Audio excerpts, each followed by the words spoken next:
L'art de la présence et de l'écoute au quotidien pour vivre en conscience et accéder au bonheur, quoi qu'il arrive. Voici l'invitation de mon invité du jour. On se retrouve de nouveau dans le cadre de l'ouverture officielle de Coep, ce nouveau réseau social du bien-être pour s'épanouir au quotidien. Je suis Maureen Béillard, la fondatrice de ce réseau, et à l'occasion de l'ouverture officielle, je vous propose de partir ensemble à la découverte des experts du secteur CEP, le secteur des services au bien-être et à l'épanouissement de la personne, et de ce qu'ils ont à nous offrir, en commençant par les plus grands leaders du secteur.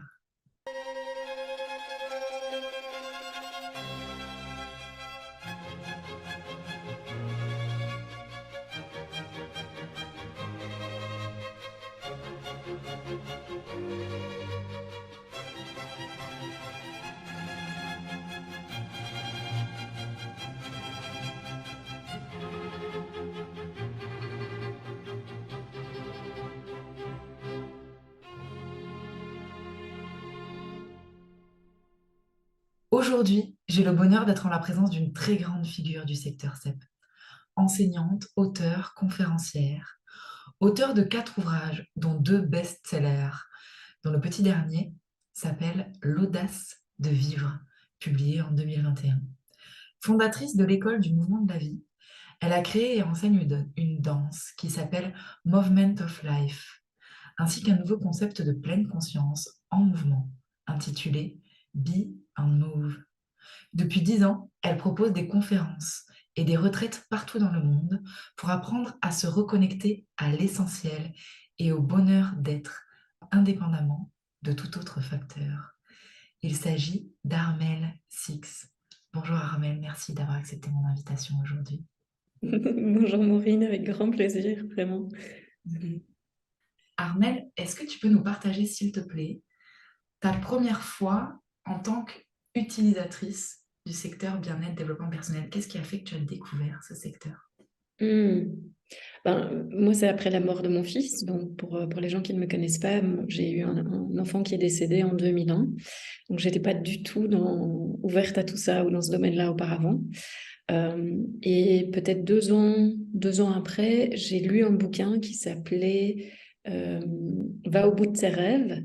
Et quand j'ai lu ce livre, à la fin du livre, il y avait toute la promo d'un stage qui s'appelait Oxygène, qui s'appelle toujours, d'ailleurs, je crois que la personne donne toujours le stage. Et c'est la première fois, du coup, voilà, je me suis inscrite tout de suite, j'ai été voir sur le net, je me suis inscrite tout de suite, et c'est le tout premier stage de développement personnel que j'ai fait. Si je me souviens bien, ça devait être peut-être en 2003, à mon avis.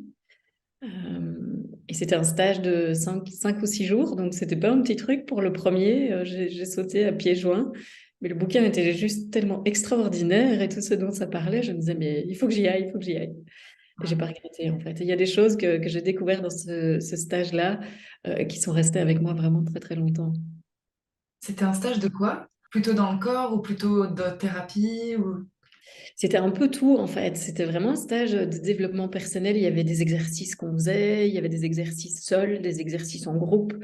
Il y avait des propositions dansées, donc il y avait de tout. Il y avait de la PNL, il y avait de l'analyse transactionnelle, il y avait de la biodanza, il y avait enfin voilà, plein de choses dans l'ordre de la rencontre, des exercices proposés à deux, des exercices proposés en groupe. Et ça sortait complètement de mon habitude. Moi, ça a été juste absolument incroyable. Et, euh, et c'est vrai qu'il y a un exercice qui était juste fabuleux, qui me reste encore de temps en temps, j'y repense et je me dis, mais ça, vraiment, ça m'a montré la force de vie que j'avais, quoi. Et que quoi qu'il arrive, moi, je lâcherai jamais. Ça a été juste vraiment étonnant pour moi de faire ce stage et donc cet exercice-là. Et mon dernier livre, en fait, je l'ai dessiné lors de ce stage-là. Waouh! Et tu as mis du coup tout le processus de ces années Mhm. à le faire éclore? Ouais, exactement. En fait, après ça, je l'ai écrit. En fait, mon dernier livre, c'était sur tout mon chemin après la mort de mon fils. Et donc, vraiment un chemin d'inspiration aussi et d'écoute de notre petite voix, puisque c'est vraiment ça que j'ai découvert après. Et en fait, j'ai mis 17 ans à l'écrire. Donc, il y a eu 5 ou 6 versions, parce qu'à chaque fois, j'allais au bout. Et à chaque fois, j'écrivais tout le livre et puis j'effaçais. Et je me disais, non, c'est pas ça, il y a autre chose. Et donc, je recommençais. Et j'ai mis X années, enfin, ouais, quasi 17 ans, pour finalement le sortir, quoi, le publier, et que ce soit la version dans laquelle il est aujourd'hui. Et Hmm. ça a démarré là-bas. C'est un sacré processus, ouais, je suppose, bon, d'écrire un livre, mais aussi sur une telle histoire et avec tout ton propre processus interne pour à un moment donné le mettre en mots. Mhm. Oui, tout à fait. Ça a été un chemin intérieur, évidemment, mais ça a été aussi un chemin de clarification. Donc, au fur et à mesure de toutes ces années, il y a évidemment la blessure qui se guérissait et il y a tout le chemin que moi j'ai entamé et ce que ça m'a fait vivre. Et il y avait aussi, je voulais dissocier tout le chemin de deuil en fait qui a été fait et de comment revenir dans la vie, comment retourner dans cette joie et pas aller trop dans mon chemin spirituel parce qu'alors là, on rentre dans des détails et dans quelque chose de plus spécifique, j'ai envie de dire, qui est vraiment l'éveil. Tandis que là, j'avais vraiment envie de me baser sur redonner espoir en fait aux gens qui ont perdu un enfant ou un proche ou une situation, parce que des deuils, il y en a plein, hein, une situation de deuil qui les bouscule, qui les transforme et ils savent plus quoi faire avec ça. Et donc, et donner un chemin qui permettait vraiment d'accompagner ce deuil d'une façon assez nouvelle. Hmm. C'est clair on n'en entend pas beaucoup parler. Et puis en même temps aussi d'amener cette nouvelle perspective que je propose dans le livre par rapport à la mort, par rapport à la vie aussi. Parce que moi, la mort de mon fils, ben, ça m'a ramené à la vie d'une façon que j'aurais jamais imaginée. Donc voilà, c'est vraiment un message d'espoir, mais aussi c'est comme un guide en fait. Un guide de comment vivre après un événement tragique, en fait, inattendu. Ou pas, parce que parfois il y a des gens qui perdent des proches après une maladie et ça peut durer des années et ça reste tout aussi difficile. Mais j'avais envie vraiment de donner, de me baser uniquement là-dessus, en fait, de ne pas rentrer dans trop de détails d'autres choses. Donc c'est vrai que ça a été un processus aussi de deuil pour moi, de me dire je m'arrête là. Ouais, ouais. Et c'est toujours difficile pour un auteur, en fait, je pense, c'est d'arriver à la fin du livre et dire ok, ça c'est la fin. Je vais pas Ouais. plus. T'en écriras d'autres. Oui, oui, c'est ça. Je me dis, il y aura une suite ou pas, on verra bien. Et tu viens de quel monde? Le monde d'avant, du coup, Armel? Le monde dans lequel tout le monde vit. Ouais. Monsieur et Madame Tout le Monde. Moi, j'étais hyper cartésienne, vraiment les deux pieds sur terre. J'avais, je me souviens, ma sœur, elle faisait de la sophrologie, puis on parlait de psychologie. Moi, j'étais là, mais c'est quoi ces bazars-là? Je croyais que c'était uniquement pour les gens qui avaient vraiment des problèmes psychologiques. Je comprenais pas trop, et donc j'étais vraiment, moi, j'avais un job, j'étais conseillère commerciale dans une banque. Je faisais du 9-5. Mon fils allait à la garderie à 8h30, 4 jours semaine, chez ma maman le mercredi. Enfin voilà, j'avais une vie tout à fait normale avec mon compagnon. Ça faisait 6 ans qu'on était ensemble. Voilà, des activités habituelles, des amis qu'on voyait régulièrement. Donc, je voyageais pas beaucoup. Hmm. J'aimais pas voyager. J'étais plutôt timide aussi. Donc, c'était difficile. Ouais, c'était dans mon milieu habituel, j'étais comme je suis. Donc, ça, c'est, ouais, j'étais comme ça. Mais par contre, sortie de mon milieu, pas du tout, quoi. J'aimais pas parler aux gens que je ne connaissais pas. Je me sentais toujours mal à l'aise dans un nouveau groupe ou un nouveau milieu. C'était pas du tout facile pour moi. Waouh. Oh, c'est dingue comment un gros déclic, un choc de vie qui peut être qualifié de façon extérieure de quelque chose de dramatique qui peut détruire une vie. En fait, c'est aussi un moment charnière pour transformer, transmuter les choses. Mhm. Et c'est ce processus que tu proposes aujourd'hui. On va dire que ta spécialité, c'est vraiment ça. Évidemment, tu interviens sur différents plans, mais vraiment sur ce processus de transformation. Est-ce que tu peux nous parler de cette spécialité? Oui, ben, donc je dirais, moi, c'est principalement l'éveil à sa vraie nature, mais en fait, c'est toutes les transitions, c'est tous les chocs, c'est tous les moments où on se dit, ah, il y a plus à moi, ou il y a plus à la vie, ou je suis pas à l'endroit où je dois être, ou encore en burn-out ou en dépression et j'en peux plus de cette vie, il faut qu'il y ait autre chose, je sais pas dans quelle direction aller. Donc, dans tous ces moments où vraiment on est comme perdu, en fait, et on cherche des réponses. Et dans ce moment-là, pour moi, il y a un vrai déclic qui peut se passer. C'est vraiment se rendre compte, il y a plus à la vie que ce que je crois, en fait. Et ce moment-là, et moi, c'était vraiment là où j'en étais, en fait. C'est la mort de mon fils a arrêté le temps. Et Hmm. donc, comme le temps s'était arrêté et que j'avais plus de futur, parce que tout le futur que j'avais imaginé, il n'allait plus exister, c'était un profond choc, en fait. Et donc là, dans ce moment-là, pour moi, il n'y avait plus que le moment présent et l'horreur, parce que quand même, à cette époque-là, c'était vraiment horrible à vivre. L'horreur de ce que je vivais, la douleur, le manque, l'incompréhension totale. Et, euh, et dans ce choc-là, il y a vraiment eu quelque chose qui s'est passé pour moi et c'était, il doit y avoir plus à la vie que ça. C'est pas possible. Et la deuxième chose, c'était, mais qui je suis maintenant que je ne suis plus une mère, en fait, maintenant que mon fils n'est plus là.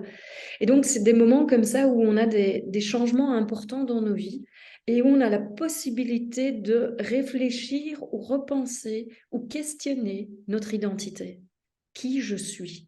Et alors, il y a deux aspects. Il y a qui je suis en tant que personne, et puis il y a le vrai qui suis-je, la question existentielle, spirituelle en fait, hein, qui vient vraiment comme un cataclysme ouvrir quelque chose de nouveau en nous et qui vient permettre justement une nouvelle perspective de la vie qui est je suis plus que mes pensées, je suis plus que ce corps, je suis plus que mes émotions, je suis plus que les difficultés que je rencontre dans la vie. Et alors, qu'est-ce qui reste quand tout ça n'est pas là pendant un moment? Et donc, pour moi, c'est un peu, c'est les deux en fait. C'est vraiment qu'est-ce qui reste quand pendant un instant, dans cette respiration, ce silence qui existe entre deux mots, il y a un vide. Et quand je laisse ce vide ou ce silence, qu'est-ce qui existe? Qu'est-ce qui reste? Et donc, ma spécialité, c'est d'amener les gens à se reconnecter à ça, à déjà en prendre conscience, puis à se reconnecter à ça, parce que ça offre une toute nouvelle dimension à la vie. Et de cette reconnexion-là, mais quel individu et quel être humain, quelle personne j'ai envie d'être alors? Parce que petit à petit, quand on se connecte à ça, ben, on voit on est vraiment illimité. On se rend compte qu'on a peut-être toujours senti, il y a plus à moi que ce que j'exprime ou j'ai pas l'impression d'exprimer mon plein potentiel ou ce genre de choses-là. Et quand on reconnecte à sa nature, bam, il y a vraiment cette ouverture qui se fait. Ah, il y a plus, je peux donner plus, je suis plus, je peux plus.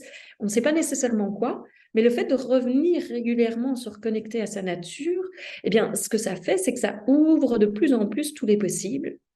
Et plus on pratique revenir dans cette présence, dans ce je suis, en fait, eh bien, plus on vient ouvrir ces possibles de façon tout à fait naturelle. C'est simplement un phénomène énergétique qui fait que de plus en plus, on accède à des parts de soi auxquelles on n'avait pas accès auparavant. On peut accéder aussi à des traumas auxquels on n'avait pas accès auparavant, ce qui est une belle chose, même si c'est pas toujours facile et confortable à vivre quand on le traverse ou quand on y fait face. Mais c'est une belle chose parce qu'à chaque fois qu'on fait face à tout ça, on regagne des parts de soi. Et donc finalement, tout le chemin, ben, pour moi, de la vie, c'est vraiment se découvrir pleinement dans notre nature et dans l'être humain qu'on est, et du coup de voir, mais qu'est-ce que je peux donner au monde de tout ça? Parce qu'on a tous quelque chose à donner au monde. Je crois qu'on a tous un trésor qui sommeille en nous. Et puis voilà, en fait, moi, mon action, c'est vraiment d'amener à aller chercher ce trésor par cette reconnexion qui donne une base véritablement stable, de paix aussi, à laquelle on peut se reconnecter toujours, dans quels que soient les moments qu'on traverse, et qui est ce bonheur, quoi qu'il arrive, en fait. C'est de se voir, ben, tout peut disparaître, il reste quelque chose qui est. Et quand je me reconnecte à ça, qu'est-ce qui est possible? Et ce serait ça la recette du bonheur finalement? En tout cas, pour moi, c'est comme ça que je la vis, c'est comme ça que je l'enseigne aussi. Et oui, pour moi, c'est vraiment un bonheur qui ne bouge pas et qui ne dépend d'aucune circonstance extérieure, qui fait qu'après, tout le reste, c'est du bonus, en fait. Pour moi, c'est le gâteau, en fait. Le gros gâteau, c'est de se connecter à ça et c'est de découvrir ce bonheur qui est vraiment en nous, qui est là à chaque instant et que personne ne peut nous prendre, qu'aucune expérience ne peut entacher ni salir. Et toutes les expériences après du quotidien, tout ce qu'on obtient dans la vie, tous les wins, tout ce qu'on peut célébrer au quotidien, c'est la cerise. Et donc, la cerise, bah, c'est vrai, quand elle est là, le gâteau est encore meilleur et c'est un vrai délice à vivre, évidemment. Mais si la cerise n'est pas là, on a déjà toute cette plénitude, toute cette rondeur et toute cette vie qui pétille, qui pulse et qui est là, quoi. Et ouais, pour moi, c'est déjà ça le bonheur. Ouais. Hmm.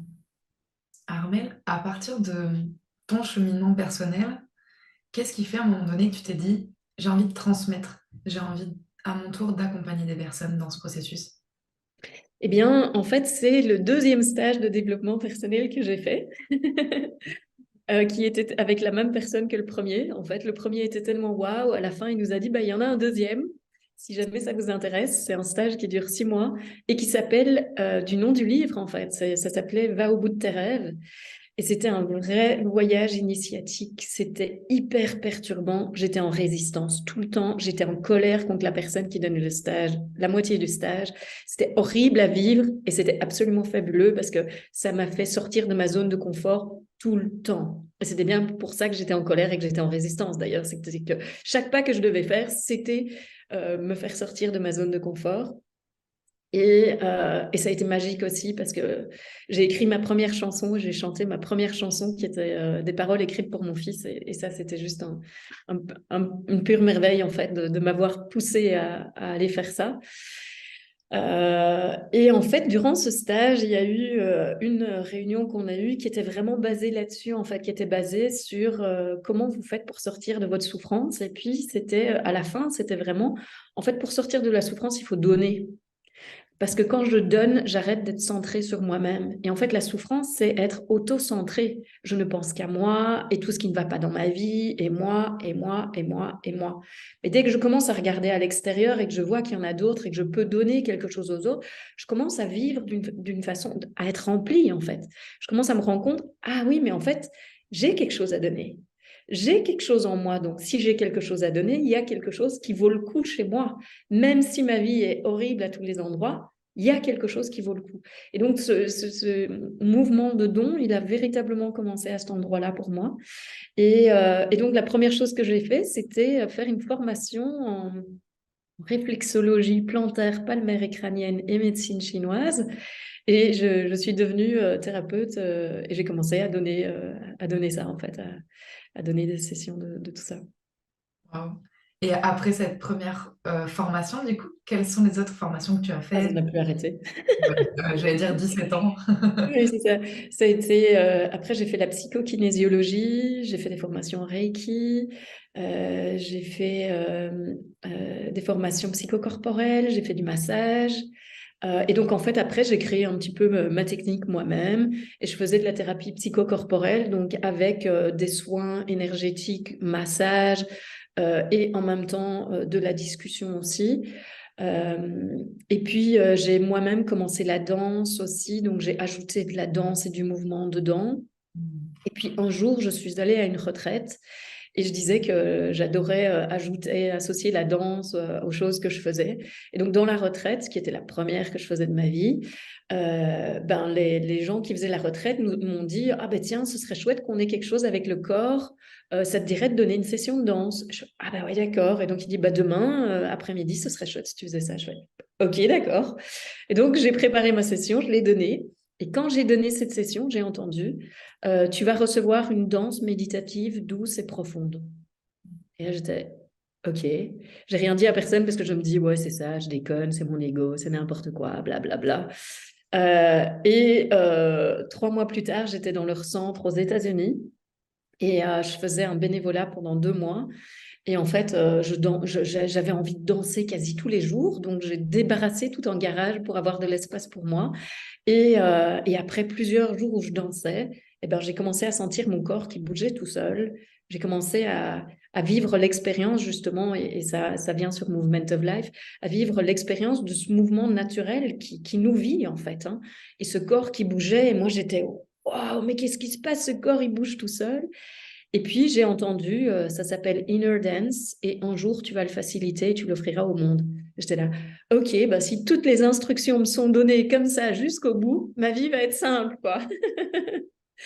Et puis voilà, en effet, dans les mois qui ont suivi, je sais pas, 4 mois plus tard, je crois, ou non, même pas.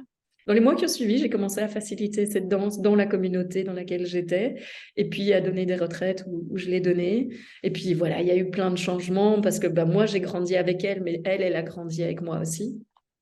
Et c'est vraiment se mettre à l'écoute du mouvement, sentir comment son corps naturellement a envie de bouger. Donc vraiment c'est une danse hyper méditative évidemment, parce que le fait de se mettre dans cette écoute, ça nous amène à une présence assez fine. Et c'est hyper relaxant, hyper détendant, mais ça vient aussi libérer plein de contractions ou d'endroits où il y a des choses qui ont été cristallisées, qui bloquent et tout ça. Et ça permet de retrouver de l'espace et retrouver qui on est en fait et la joie qui nous habite. C'est vraiment beau. Elle s'appelle comment cette danse? Et donc, ça s'appelle Movement of Life aujourd'hui. C'est passé de Inner Dance à Danse du mouvement de la vie. Et puis, parce que moi, je fais les choses en fonction de ce qui me vient. Donc, j'ai entendu un jour, tout ce que tu fais, quoi que ce soit, tout parle du mouvement de la vie. Et donc, ça m'a dit qu'il fallait que je change le nom et que c'était la danse du mouvement de la vie. Mais je trouvais ça trop long. Et puis Movement of Life, ça m'a apporté une nouvelle dynamique.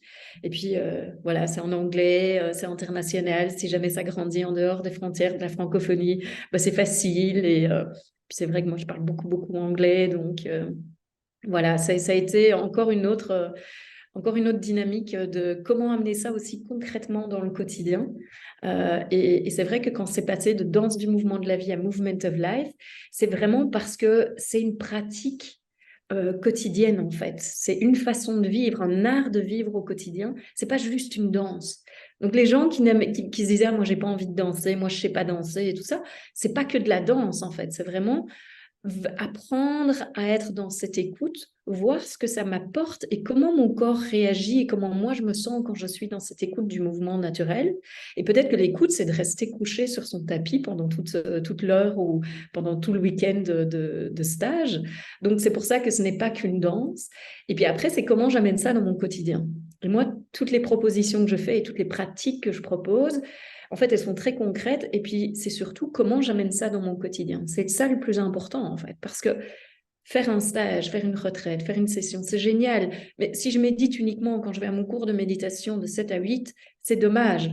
Pour moi, tout ce que j'enseigne, c'est comment je peux être un meilleur humain, un meilleur être humain dans ma vie au quotidien et comment je peux vivre plus heureux, plus épanoui, plus moi-même et dans une pleine expression de qui je suis.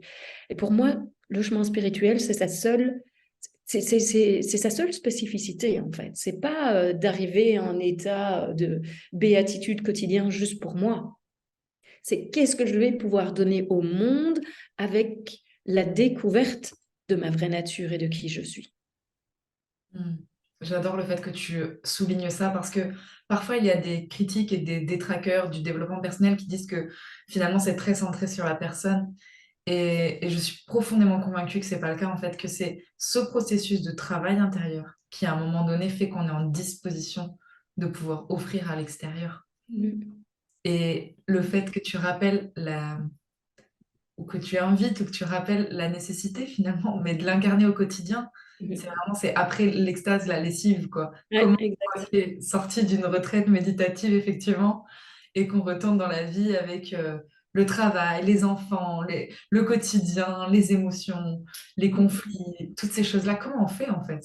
Ouais, ouais, c'est ça. Et j'applique tout ce que j'ai vécu dans ma retraite. J'applique tout ce que j'ai vécu dans ma formation. Pour moi, c'est vraiment la chose la plus essentielle, en fait. C'est incarner ce que je dis. Il n'y a pas une chose que j'enseigne que je ne vis pas. Pour moi, ça n'aurait aucun sens. Et donc, cette cohérence et le degré de cohérence peut toujours devenir de plus en plus important parce qu'évidemment, on peut être en apprentissage et on pratique soi-même. On ne doit pas être parfait directement quand on commence à enseigner ou quand on commence à pratiquer ou ce genre de choses-là. Évidemment qu'on va tous s'améliorer. Moi-même, je m'améliore encore au quotidien et puis j'ai toujours envie de grandir de toute façon. C'est pas un mouvement qui s'arrête. Je pense que c'est infini et que ça n'arrêtera jamais. Donc, évidemment qu'on va apprendre et qu'on va devenir de plus en plus cohérent. Mais ce qui est important, c'est d'avoir ce déclic de je suis pas là pour enseigner aux autres, je suis là d'abord et avant tout pour le vivre. Parce que c'est un autre enseignement qui se passe alors. Il y a aussi un enseignement qui se fait par mimétisme, mais aussi énergétique. Et donc, si je suis l'énergie de ce que j'enseigne, mais il y a quelque chose qui passe au-delà des mots aussi. Et tout le monde reçoit ça aussi. Hmm. Donc, Movement of Life, tu dis, c'est un processus, c'est quelque chose qui se pratique au quotidien. Pour ceux et celles qui nous écoutent et qui sont interpellés, se sentent appelés, comment ça se passe? Est-ce qu'il faut d'abord passer par un stage? Comment est-ce qu'ils peuvent aujourd'hui découvrir plus en détail cette danse du mouvement de la vie?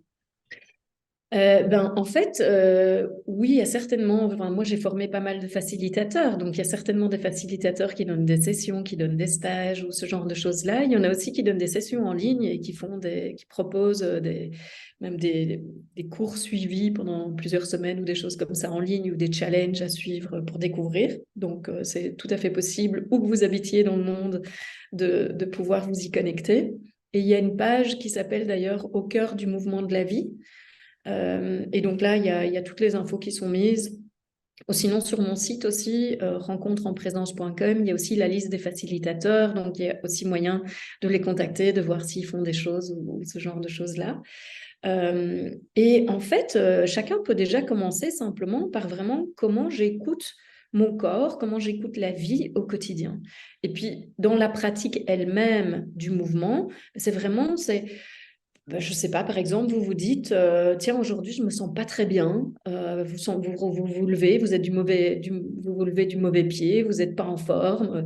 Eh bien, mettez une musique, la première musique qui vous vient, et simplement fermez les yeux et écoutez ce qui se passe dans votre corps.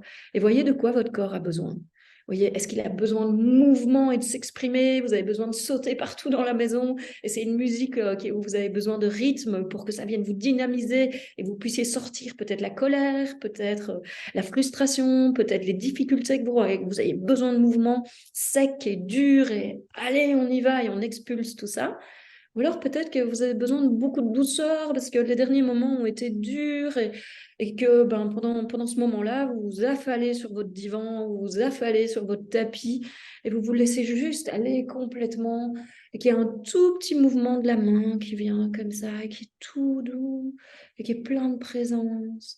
Et ce tout petit mouvement, c'est lui qui va changer toute votre journée. Et donc, ça peut être une musique. Ça peut être aussi pas de musique. Vous n'avez pas le temps, mais c'est horrible, vous vous sentez mal. Vous êtes dans votre voiture ou vous êtes dans le train ou vous êtes dans les transports en commun et vous n'avez pas envie que tout le monde le voit. Et donc, vous le faites tout discrètement, juste comme ça, en pensant simplement à ce qui vous fait du bien. Et puis, vous faites quelque chose que personne ne va vraiment voir, mais vous savez que rien que par ces petits mouvements, vous êtes en train de changer l'énergie et vous êtes en train de vous reconnecter justement avec ce silence entre chaque mot. Et là, vous sentez toute cette douceur et petit à petit, hop, il y a votre cœur qui s'ouvre et hop, une nouvelle journée commence. Et donc, chaque instant, vraiment, chaque instant, c'est l'opportunité de tout renverser, de tout changer et de pouvoir faire un autre choix. Rien n'est écrit sur la pierre et vous pouvez à chaque moment décider, je change. Et c'est un petit mouvement, un tout petit mouvement. Et tout peut être différent l'instant d'après.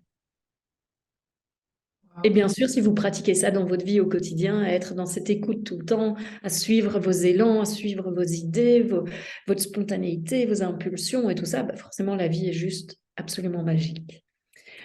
Et c'est clair elle est simple et bien plus sans effort que ce qu'on imagine. On dit qu'il faut faire des efforts pour être heureux, mais c'est tout l'inverse. Moins on fait d'efforts, plus on est heureux. Magnifique.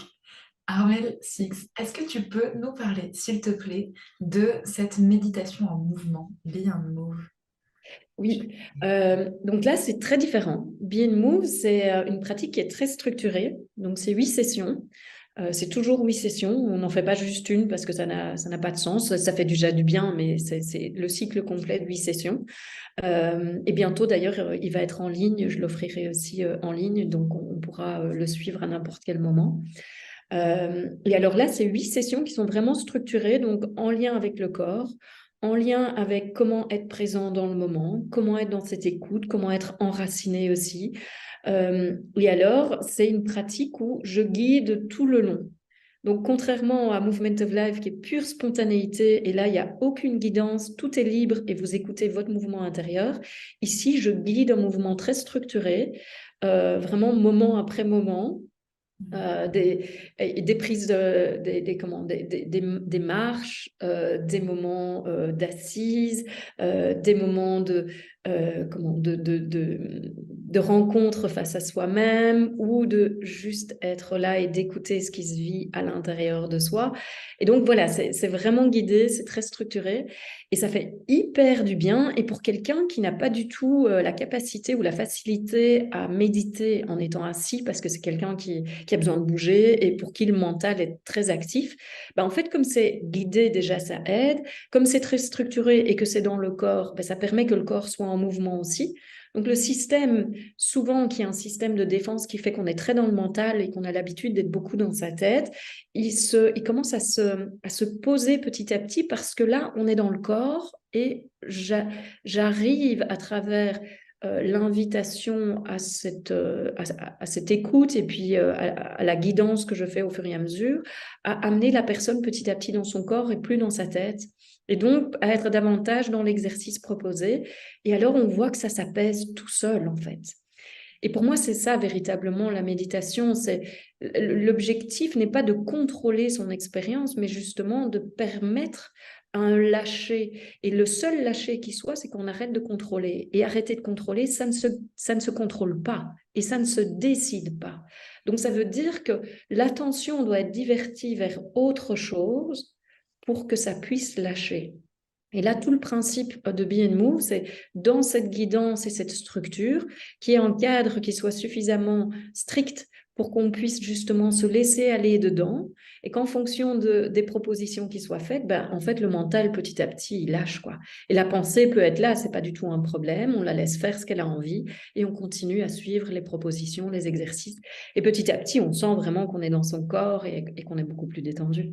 Et donc, c'est vrai que l'invitation de Be and Move, elle va vraiment permettre davantage d'être détendu, relaxé, mais aussi davantage focus, parce que comme c'est structuré, ben, ça permet ça aussi. Et puis aussi, si on vit des moments difficiles, ben, ça va nous permettre de nous recentrer sur nous, de nous ancrer, de nous enraciner, de nous sentir solides aussi en nous et de reconnecter avec cette force, en fait.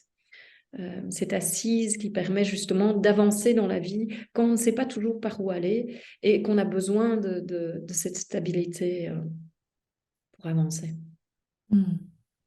Aujourd'hui, il y a des retraites qui sont proposées avec Be and Move. Et comment est-ce qu'on peut y accéder? Ça sera bientôt en ligne, donc dans tous les cas, on va mettre tous les liens autour de cette vidéo Oui. pour pouvoir accéder aux différentes infos.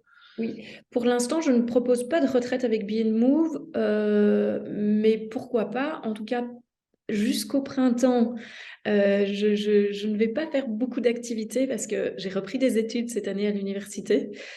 Donc, je suis hyper active à cet endroit-là et donc je continue avec ce qui est en route et puis j'ai un cycle Movement of Life qui commence en Belgique le mois prochain. Peut-être qu'il y aura un cycle Be and Move, on verra bien, ou alors un autre cycle Movement of Life qui démarrera en février. Mais en tout cas, les retraites et tout ça, ce sera plutôt cet été, je pense, fin juin, juillet, août ou début septembre de l'année prochaine, parce que là, je sens que j'ai vraiment envie et besoin de me concentrer sur mes études. Et donc, c'est vrai que ce qui se passe aujourd'hui, pour l'instant, c'est plus en ligne, sauf si ça se passe en Belgique et que c'est un week-end ou alors une matinée ou des choses comme ça. Mais c'est vrai que pour l'instant, j'ai prévu aucun voyage à l'extérieur de la Belgique et c'est plutôt des choses courtes, quoi.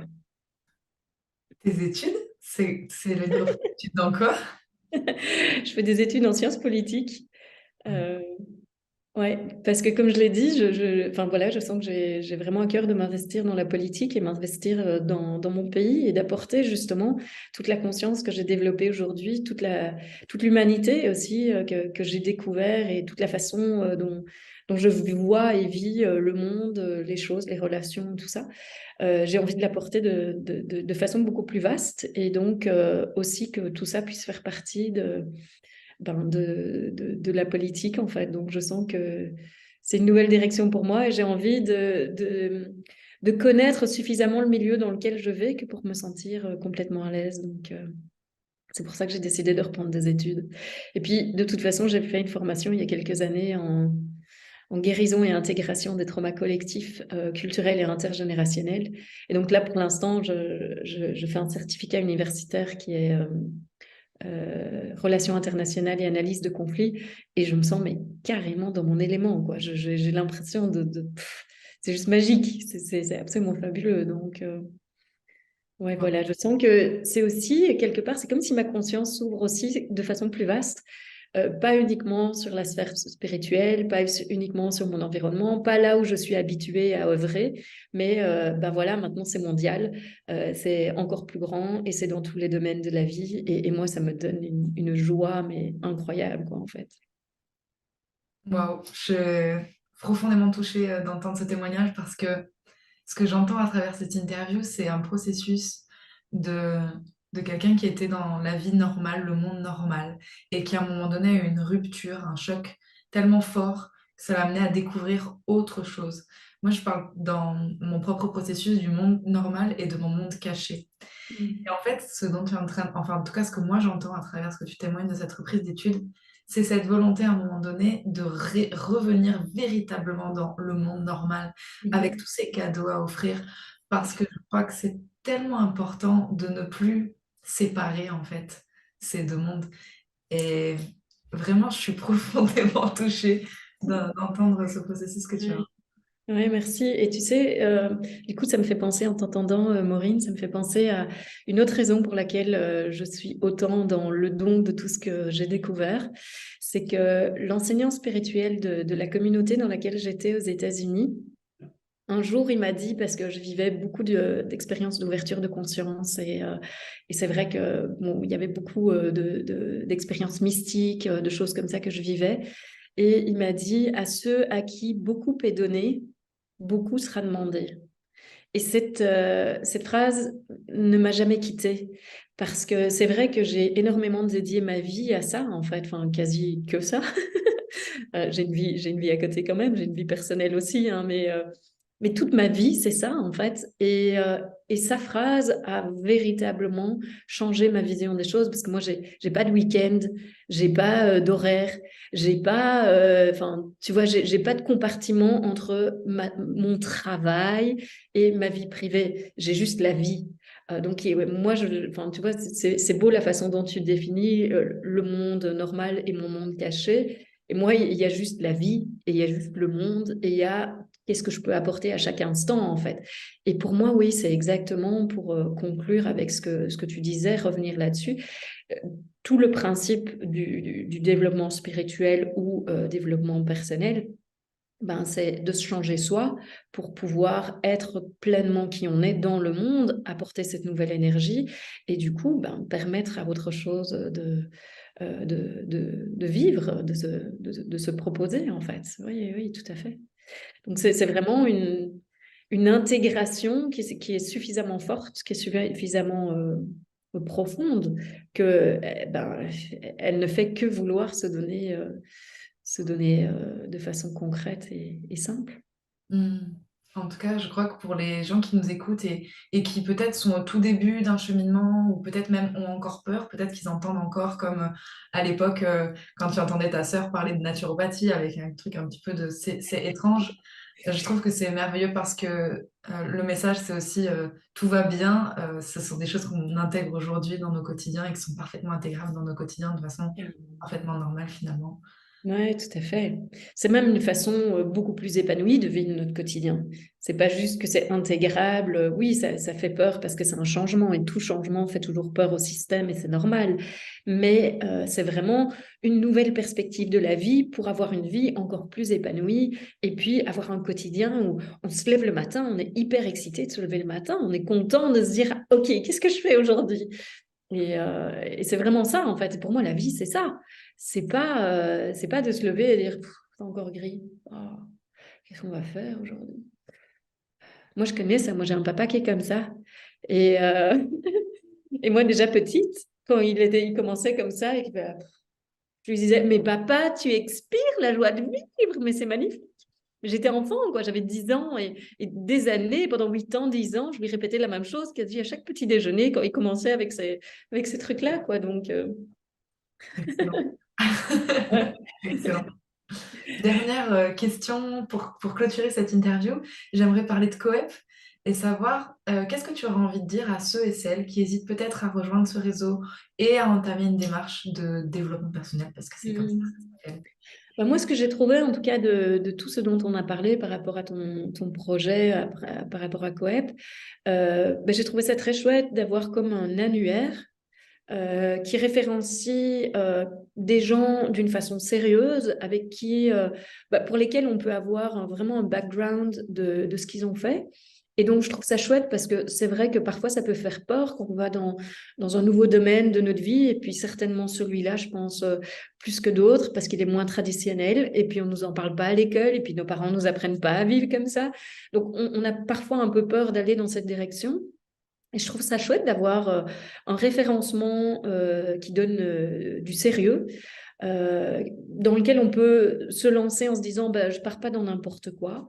Et donc, pour Coep, moi, je trouve ça vraiment une plus-value énorme, la façon dont il a été construit. Je trouve ça très chouette aussi que ce soit un endroit où justement les gens qui ont envie de donner, de participer à autre chose, une autre façon de vivre et de voir le monde. Mais je trouve ça très chouette aussi qu'il y ait un lieu où finalement on puisse se dire ben, je vais les retrouver tous là. Et puis le système aussi de réseau social, je trouve ça chouette aussi, le fait que ben, tout le monde puisse avoir accès à tout le temps, qu'il y ait une autre façon de communiquer, qu'il y ait des règles aussi qui soient basées sur la bienveillance, qui soient basées sur véritablement honorer chaque personne et le respect. Je trouve ça génial que ce soit aussi mis en avant. Donc, vraiment, félicitations pour ça, je trouve ça super. Et puis, pour les gens ben, qui ont un peu peur peut-être de se lancer, j'ai juste envie de dire, euh, de toute façon, vous êtes foutus. Si vous avez senti l'appel, honnêtement, si vous avez senti l'appel, si vous regardez cette vidéo, si vous êtes déjà sur Coep, si vous avez déjà regardé des infos pour des stages de développement personnel ou autre, c'est foutu. La vie vous a emmené dans cette direction et vous n'allez pas pouvoir refermer la boîte et dire ok, je pars dans une autre, quoi. Euh, pour moi, c'est véritablement, oui, c'est ça, je ferme les oreilles et je fais comme si j'avais rien entendu. Euh, pour moi, une fois que la vie nous amène là, il n'y a rien à faire. Il y a un mouvement continu qui nous emmène, en fait. Et donc, n'y résistez pas. Simplement, j'ai envie de dire ça. N'y résistez pas parce que vous avez tout à y gagner à suivre ce mouvement. C'est vraiment de ça dont je parle. Le mouvement naturel de la vie en nous, là où la vie nous appelle, c'est pour votre bien, en fait. C'est pour votre bonheur et c'est pour tout ce que vous avez à donner au monde qu'aujourd'hui, peut-être vous limitez. Donc, faites confiance à ce qui se présente devant vous et suivez ce mouvement. Suivez ce mouvement parce que le bonheur, il n'est pas au bout quand vous aurez fini. Le bonheur est à chaque moment quand vous écoutez et quand vous suivez. Donc, et ça, vous allez le découvrir au fur et à mesure. Donc, je vous souhaite aussi plein de moments magnifiques. Je sais que ce ne sera pas facile tout le temps. Vous allez rencontrer des choses probablement inconfortables, mais ce n'est pas une erreur sur le chemin, c'est le chemin justement. Donc, continuez à avancer, respirez quand vous rencontrez ça, dansez-le, je vous ai expliqué comment faire, mettez tout ça en mouvement et vous allez voir, la vie est beaucoup plus simple et facile qu'on l'imagine. Et surtout, je suis de tout cœur avec vous parce que félicitations d'emprunter ce chemin. On n'est pas encore si nombreux que ça et vraiment, vous allez voir, c'est la magie qui vous attend au bout. Mm. Magnifique. Merci beaucoup, Armelle Six, pour cette interview. Merci à toutes ceux et celles qui ont pris le temps de nous écouter. Si vous avez aimé cette vidéo, n'hésitez pas à la liker simplement pour la soutenir, à nous laisser vos commentaires, à poser vos questions. Je me ferai un grand plaisir d'y répondre. Si vous n'êtes pas encore inscrit sur Coep, ben, je vous invite à nous rejoindre. Vous allez trouver un lien autour de cette vidéo. Vous allez également trouver toutes les informations pour pouvoir avoir plus d'informations à propos d'Armel Six, différents liens vers son site internet. Je vous dis à très bientôt pour une nouvelle vidéo. Et surtout, en attendant, prenez soin de vous. C'était Maureen. Merci Maureen. Coep, le réseau du bien-être pour s'épanouir au quotidien.